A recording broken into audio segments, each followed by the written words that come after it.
અમદાવાદમાં ભારતીય મજદૂર સંઘ સંલગ્ન ગુજરાત ઔદ્યોગિક સુરક્ષા મજદૂર સંઘ દ્વારા પ્રેસ કોન્ફરન્સ યોજાઈ હતી।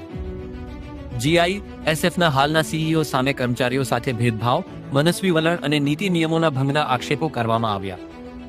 સંઘે ચેતવણી આપી છે કે આગામી 10 દિવસમાં પ્રશ્નોનો નિકાલ નહીં આવે તો રાજ્યભરમાં આંદોલનાત્મક કાર્યક્રમો શરૂ કરવામાં આવશે।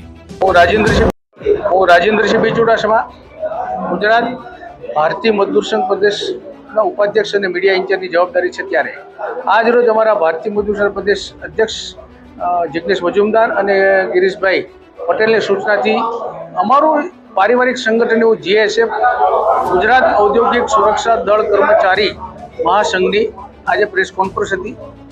155 યુનિયન સાથે ભારતીય મજદૂર સંઘ મેદાનમાં છે। જ્યારે મજૂરોના પ્રશ્ન માટે ત્યારે અમારા જીએસએફના જવાનો ખૂબ જ પીડિત હતા।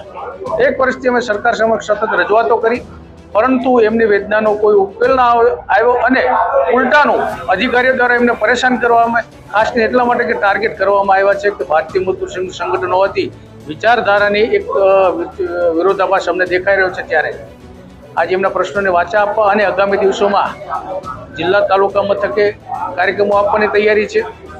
ઉપરાંત હડતાલ પાડવાની પણ તૈયારી જે ભારતીય મજદૂર સંઘની છે। ત્યારે 155 યુનિયન સાથે જો સરકાર આમાં ગંભીરતા નહીં લે તો હવે આ અંગેની રણનીતિ આજે ઘડી છે।